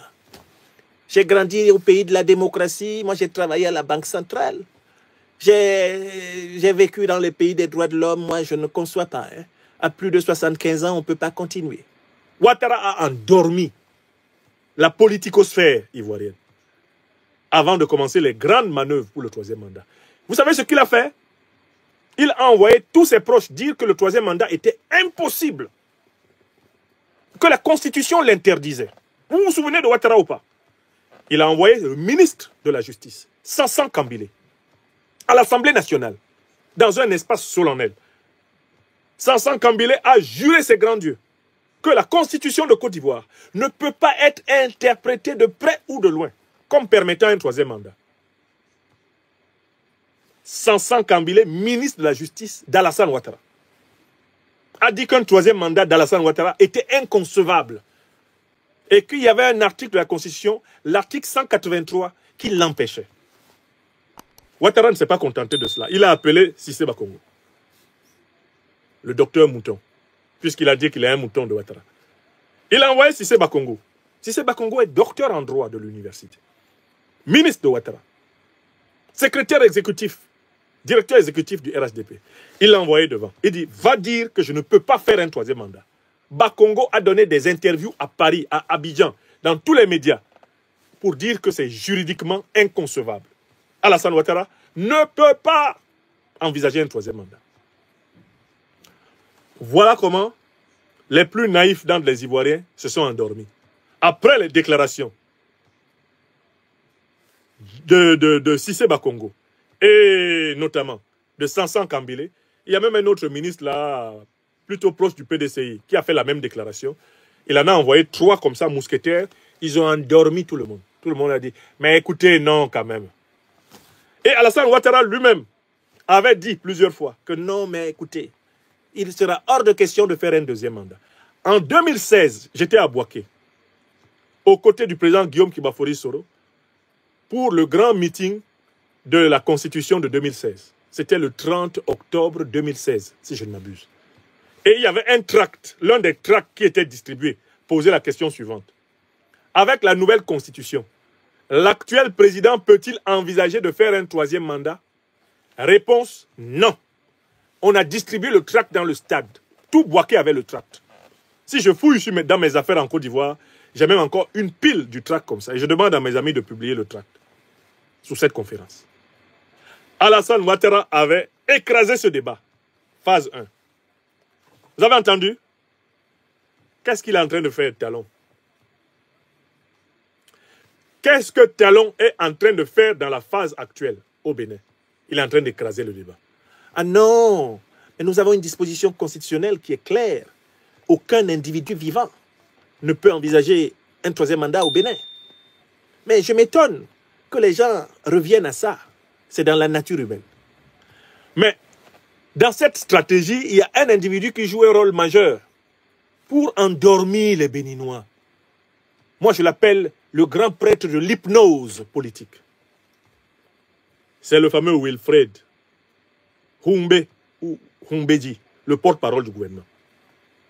Ce monsieur a une qualité rare. C'est qu'il ment calmement. Je recommence. Le porte-parole du gouvernement béninois, là, le monsieur là. C'est pas possible. Je dis, le monsieur, il a une qualité rare. C'est qu'il ment calmement. Je vais essayer de l'imiter. On lui dit, mais il y a des rumeurs de coup d'État, le président avait disparu, tout ça. Humbé répond, je viens à l'instant même du palais présidentiel où j'ai rencontré le chef de l'État qui depuis 9 heures est en réunion pour le compte rendu des Vodun Days. Le Bénin est là, le chef de l'État est là, et je peux vous assurer qu'il n'y a pas de débat.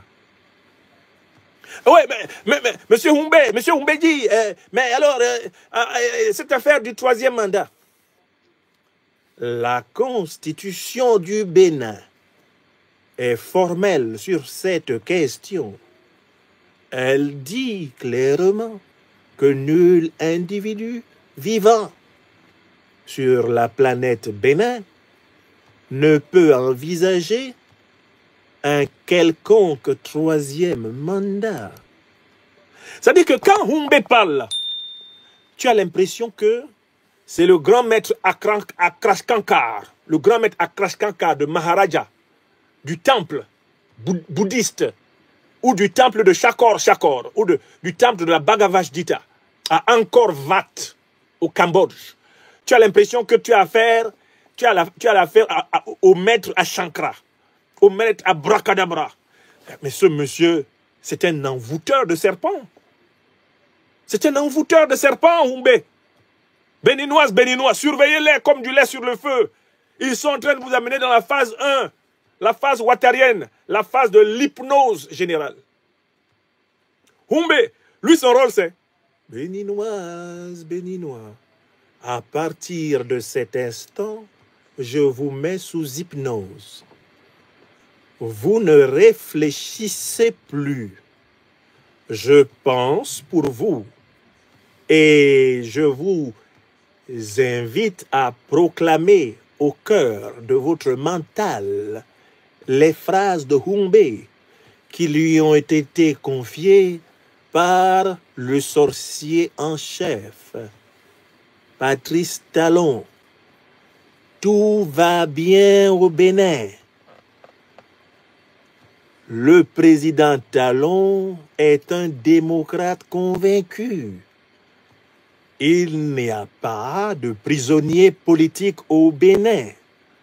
Olivier Bokor est simplement à la disposition de la justice. Madougou a été emmené dans un lieu de retraite spirituelle. Béninoises, Béninois, calmez-vous, faites-nous confiance. Il n'y a rien à voir. Circulez, le pays est bien gouverné. Ha! Humbé. Humbé. Humbé. Non, c'est pas possible. Je ne savais pas qu'un porte-parole pouvait avoir la sorcellerie dans sa bouche comme ça. Mais ce monsieur-là peut faire dormir un cobra enragé. Allez chercher les serpents les plus énervés de Cotonou. Allez dans tous les boïcons là. Allez chercher tous les serpents les plus énervés. Mettez Humbé au milieu. Avec sa voix là, les serpents vont ronfler. Humbé! Mais ce monsieur, je l'ai écouté, j'ai dit, mais il est dangereux. Il est dangereux. Il est dangereux. Et il ne faut pas l'écouter. Il ne faut pas écouter ce monsieur. Si tu l'écoutes, il t'endort. Quand il commence à parler comme ça, regarde ailleurs. Ne le regarde même pas dans les yeux. Parce que Humbé, il fait la programmation neurolinguistique. Il te regarde ici. Quand lui, il te regarde là. Toi, tu regardes ses yeux, non? Ce n'est pas tes yeux qui regardent. Il regarde ici. Là. Au milieu de ton visage. Donc, c'est toi qui cherches ses yeux maintenant. Et puis, il t'endort. C'est un hypnotiseur. Humbé. Donc, le Bénin est en danger. Moi, justement parce qu'ils disent non, non, non, non, on ne veut pas de 3e mandat. Je pense qu'ils le veulent. Parce que s'ils ne voulaient pas de 3e mandat, ils ne mettraient pas un tel trésor d'énergie, de puissance a endormi les Béninois. Cela me rappelle leur modèle, leur mentor, le satrape reptilien venu de Sendou pour troubler la paix des Ivoiriens et ayant renié notre belle terre burkinabé de Sendou pour tenter de troubler l'Afrique avant d'être bientôt dégagé. Est-ce que vous avez compris? Méfiez-vous de la gentillesse de Humbe et de Talon. Ça, c'est une gentillesse de charmeur de serpent. Quand il parle, ne le regardez pas. Regardez ailleurs. Quand il finit, vous dites, attention. Dans tous les cas, vous partez tel jour. Dans tous les cas, vous allez rendre compte de la gestion que vous avez faite des biens publics béninois. Dans tous les cas, Talon, vous allez justifier votre fortune. Dans tous les cas, les personnes qui ont été privées injustement de leur liberté dans ce pays ont le droit de demander justice. Talon, vous répondrez de toutes les violations des libertés. Et dans tous les cas, M. Talon, vous n'avez pas le droit de truquer la prochaine élection présidentielle en faveur d'un candidat soumis à vos milliards administratifs. Les Béninois doivent s'entourer de toutes les précautions. Parce que je vous dis, Talon et Humbe sont en train de vous mettre dans un grand rituel d'hypnose politique collective. Ne dormez pas. Gardez l'œil ouvert.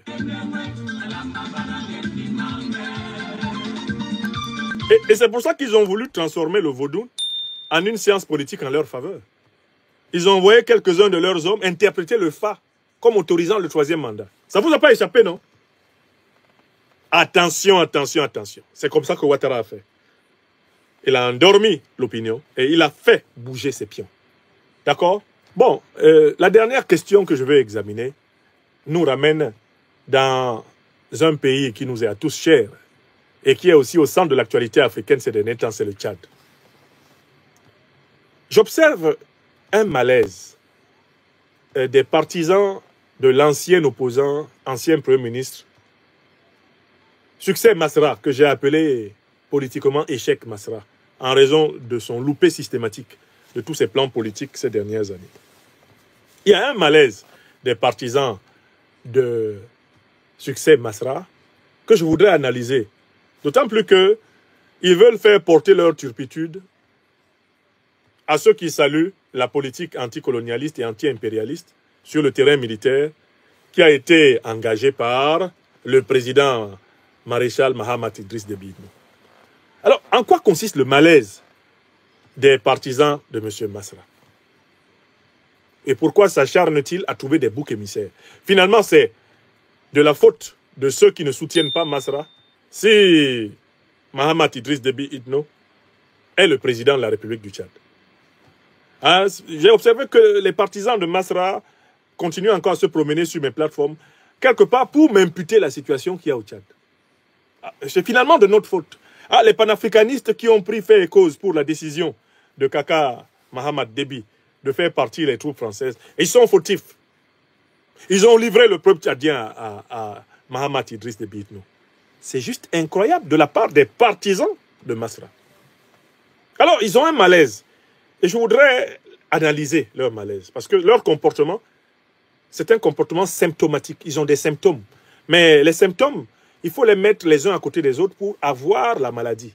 La maladie s'exprime par des symptômes. Quel est leur problème? Quel est le problème de Masra, Succès, aujourd'hui au Tchad? Et quel est le problème de ses partisans? Je vous donne la réponse. Leur problème, c'est qu'ils sont désorientés. Ils sont politiquement désorientés. Pourquoi? Première raison. Ils ne sont plus considérés par le peuple tchadien et par les opinions africaines comme de véritables opposants au pouvoir de Mahamat Idriss Déby Itno. Or, tout l'honneur, toute la gloire, tout le succès de M. Masra venait de sa position d'opposant au père Idriss Déby et ensuite d'opposant au fils. Il a perdu. Il est tombé de ce piédestal d'opposant au régime des Déby. Pourquoi? Quand il s'est levé dans le dos du peuple tchadien pour aller négocier le partage du pouvoir avec les Déby, avec Déby fils, en République démocratique du Congo, sous l'égide de Félix Tshisekedi, le roi des compromis de pouvoir, hein, et sous l'égide de la France de Macron. Il est allé à Kinshasa et il a passé un accord, un deal avec le fils Déby, l'actuel président, maréchal Mahamat Idriss Déby Itno, un deal qui a été béni par Félix Tshisekedi et qui a été béni par la France de Macron. Troisième raison pour laquelle il est déboussolé. Il est revenu et il a été nommé Premier ministre. Quand il a été nommé Premier ministre, en moins de 3 mois, il s'est fait le meilleur défenseur de la politique répressive de son président et patron. Exemple, je n'ai jamais oublié, et je rappelle, je rafraîchis la mémoire aux partisans de Masra, parce qu'ils ont vraiment des problèmes de mémoire, tellement ils sont perdus et déboussolés. Quand, sous les ordres du président Mahamat Idriss Déby Itno, l'opposant, président du Parti socialiste sans frontières, Yaya Dilo Djeroumbéchi est assassiné. À bout portant, il a été abattu d'un revolver collé à sa tempe dans la pseudo-crise créée par l'Agence nationale de sécurité. En fait, il s'agissait de l'éliminer parce que, cousin du président Mahamat Idriss Déby Itno, il lui faisait ombrage. Il ne fallait pas qu'il y ait plusieurs mètres sur N'Djamena potentiel. Il a été éliminé par le régime de l'actuel président. Il n'y a aucun doute là-dessus. Ça s'est fait en plein jour. Avant d'être éliminé, il a parlé. Mais je n'oublierai jamais que quand il a été éliminé, et que toute l'Afrique, et que le monde entier était choqué par la brutalité de cette élimination, de cette exécution extrajudiciaire, Masra était en déplacement aux États-Unis.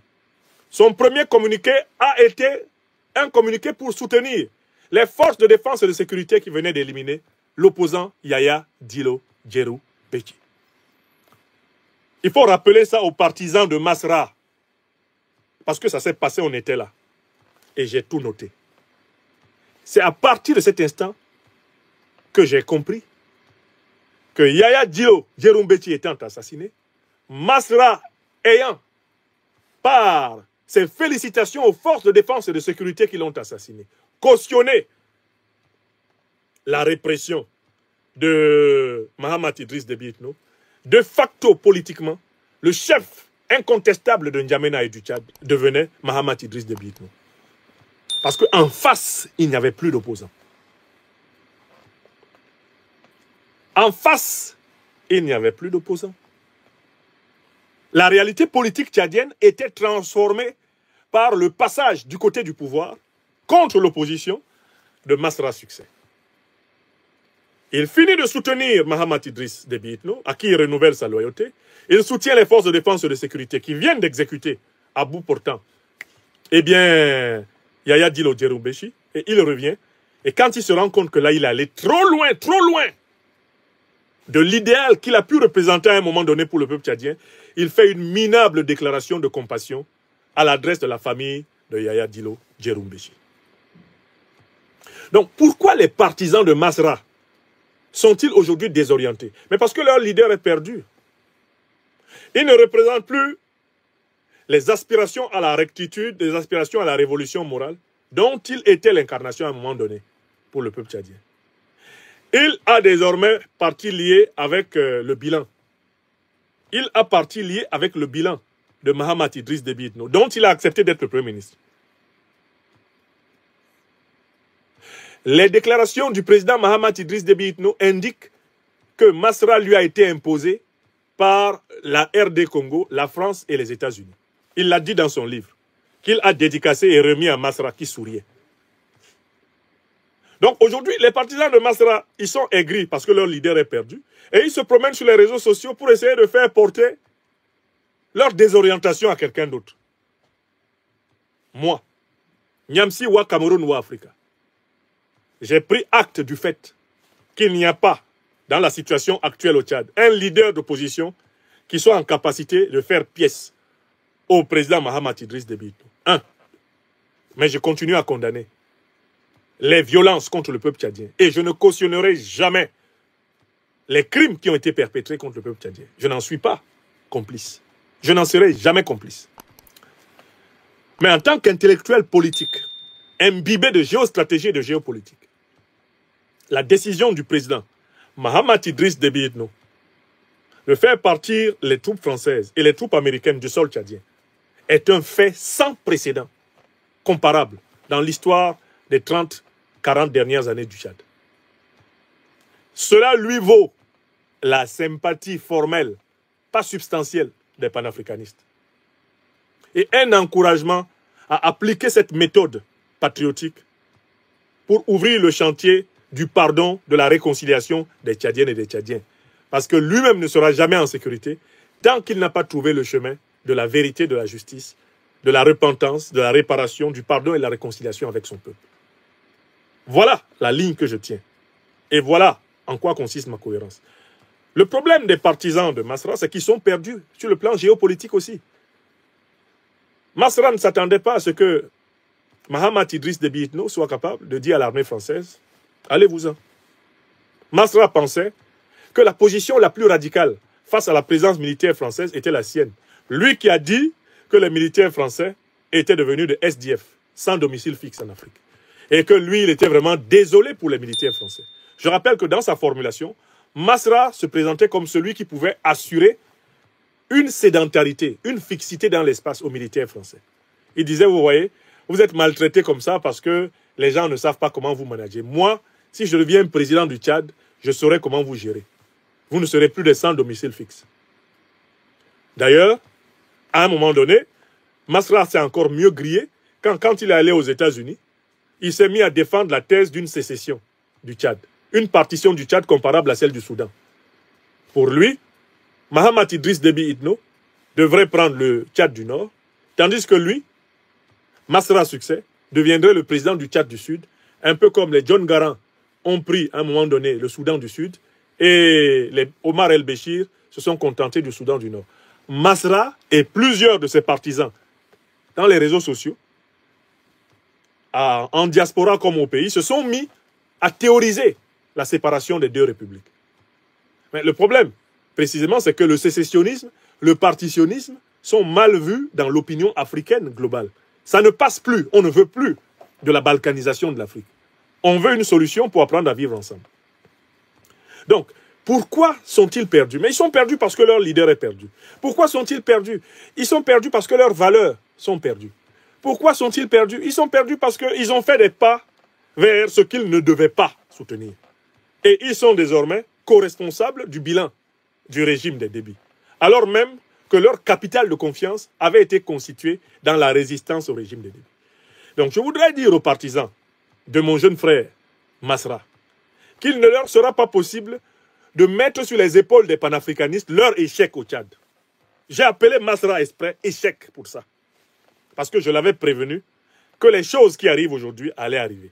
S'il écoute les conférences que j'ai données il y a 2 ans, il y a 1 an, etc. Je lui ai toujours dit que s'il pactise dans le dos du peuple, il ne sera plus le représentant de l'espérance nationale des Tchadiens. Si il devient le Premier ministre de celui qu'il veut combattre, il l'aura légitimé pour le battre. Je l'ai dit avant. Troisièmement, s'il fait preuve de cynisme envers ses autres camarades de l'opposition, s'il n'a pas un esprit de rassemblement, quand lui sera dans le mal, quand lui il sera traqué, les autres aussi l'abandonneront. Je lui ai dit ça. Enfin, quatrièmement, je lui ai dit que sur la question panafricaniste, il évoluait dans la même logique que les aventuriers ambigus du Sénégal. Masra, là, c'est la photocopie du comportement que Sonko et Diomaye nous ont montré au Sénégal. Un pied dedans, un pied dehors du panafricanisme. Un côté en train de flatter les néocolonialistes français et les impérialistes américains, et l'autre côté en train de dire « on est des leaders serviteurs, on est des leaders serviteurs ». L'ambiguïté. Ça fait qu'aujourd'hui, mais ce monsieur Masra, là, est-ce qu'il est connu au bataillon du panafricanisme? Qui peut le citer? C'est un leader panafricaniste en quoi? Tout ce qui s'est passé au Burkina, au Mali, au Niger, Masra a dit quoi? C'est pour ne pas mettre mal à l'aise ces maîtres parisiens et washingtoniens, ces maîtres otaniens, sur qui il compte pour qu'on le soutienne pour reprendre le pouvoir. Parce que de toutes les façons, il était en rivalité.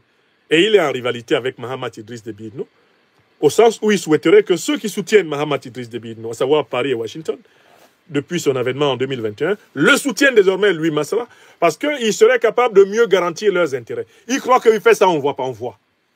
Il n'est pas plus intelligent que Mahamat Idriss Déby Itno. Il n'est pas plus intelligent que les analystes politiques qui voient les actes que tous eux ils posent. Vous faites des choses, tout le monde voit, on documente. Ensuite, quand on vous dit que finalement vous êtes illisible, vous êtes flou, que vous êtes confus, vous commencez à vous plaindre. Oh, ils ont abandonné le Tchad à la dictature. Moi, je n'ai jamais abandonné un peuple africain à la dictature. J'ai toujours appelé et j'appellerai toujours au soulagement de mon peuple africain au Tchad. J'ai toujours condamné l'usage de la violence contre le peuple tchadien et je le condamne.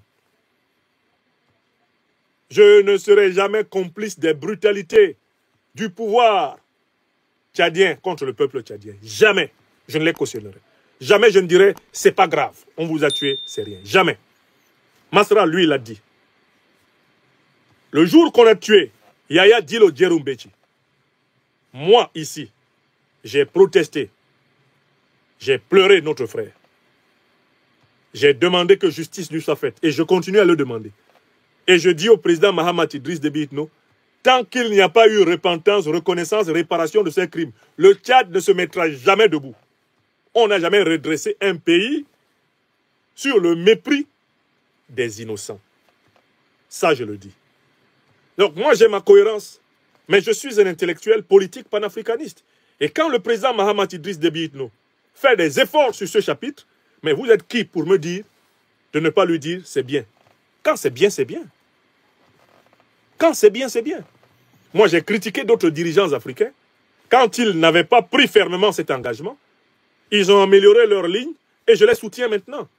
Si Mahamat Idriss Déby Itno continue dans sa détermination à libérer le Tchad du néocolonialisme français et de l'impérialisme occidental, et s'il ouvre vraiment, courageusement, le chantier de la réconciliation, du pardon, de la vérité, de la justice, de la repentance, de la réparation, mais pourquoi on ne l'encouragera pas?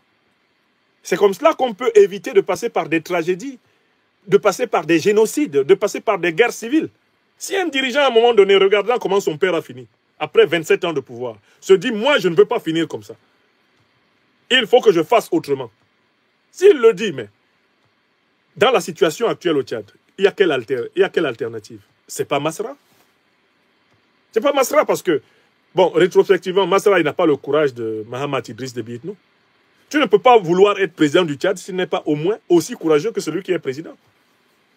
Mahamat Idriss Déby Itno nous a montré qu'il est courageux. Il est courageux. Sa carrière politique n'est pas parfaite puisqu'il est venu par la violence. Mais le courage dont il fait preuve là, mais c'est une denrée rare en Afrique. Vous voulez qu'on jette le bébé tchadien avec l'eau du bain? Pour faire plaisir à qui? À vos maîtres de Washington et de Paris? Minalmi. Alors donc, arrêtez de venir vous promener sur mes pages. Oh, on a abandonné le peuple tchadien. Parce que c'est vous, les partisans de Masra, qui avez abandonné le peuple tchadien pour un poste de Premier ministre. Quand votre mentor était Premier ministre là, on ne vous entendait plus. Vous interdisiez même de critiquer Mahamat Idriss Déby Itno. Quand votre mentor a eu le poste, tout allait bien. Depuis qu'il a perdu le poste, tout va mal. Oh, dès qu'on ne fait pas ce qu'on voulait, on a abandonné le peuple tchadien. Et puis enfin, moi je suis un fils du peuple tchadien en tant que citoyen africain. Mais aidez-moi à critiquer Paul Biya. Faites pour le Cameroun, ne serait-ce que le quart de ce que je fais pour le Tchad. En plus, vous êtes des Camerounais de culture. Tous les Tchadiens sont des Camerounais de culture. Nos deux pays-là, c'est le même pays-là. Il y a une continuité géographique, maritime, linguistique, continuité alimentaire. Il y a continuité de tout, même religieuse. Tout. Écoutez, mes jeunes frères, mes frères et sœurs tchadiens, mouillez le maillot contre la dictature du Cameroun. Rendez-moi au moins un quart des services que j'ai rendus au Tchad pour critiquer la répression de mon peuple, critiquer la répression du peuple camerounais. Aidez-nous. Aidez-nous comme nous vous aidons. Au lieu de penser qu'on vous doit tout et vous ne devez rien aux autres. C'est ça le problème des partisans de Masra. On leur doit tout, ils ne doivent rien à personne. Ça, c'est quoi ça? C'est de la sorcellerie de quartier. Ah, vous ne parlez plus du Tchad. Vous qui me demandez, vous ne parlez plus du Tchad. Vous avez parlé du Cameroun combien de fois? Vous avez écrit un livre sur le Cameroun? Vous avez écrit un article sur le Cameroun? Vous avez fait des conférences pour aider le peuple camerounais en lutte contre la dictature de Paul Biya? Ah, vous ne parlez plus du Tchad. Pourquoi? Pourquoi voulez-vous que je jette le bébé maréchal Idriss Déby Itno, Mahamat, avec l'eau du bain? Il est dans une bataille anti-impérialiste. anticolonialiste, et vous voulez que c'est à ce moment-là que je l'enfonce? Alors que ce qu'il est en train de faire a un impact positif sur la situation du continent? Mais écoutez-moi, je fonctionne avec le cœur et le cerveau. Alors certains d'entre vous apparemment fonctionnent soit seulement avec leur cœur, soit seulement avec leur cerveau. Il faut trouver une alliance du cerveau et du cœur pour penser la politique. Et c'est ce que je voulais leur dire, parce que je me rends compte qu'ils ne savent plus où aller là. Ils sont perdus. Ils sont comme leur mentor. Qu'est-ce qu'il dit? Qu'est-ce qu'il dit, comment il s'appelle, Masra Succès? On massacre les gens au Bénin. On massacre les gens au Mali. Il dit quoi? Il dit quoi? Le Mali, le Burkina Faso, le Niger accusent la France de soutenir le terrorisme au Sahel. Le soi-disant donc leader, comment il s'appelle son parti là? Il dit quoi? Les transformateurs. Il dit quoi? Dans le débat sur le retrait des troupes néocolonialistes françaises du sol africain, il dit quoi? Rien.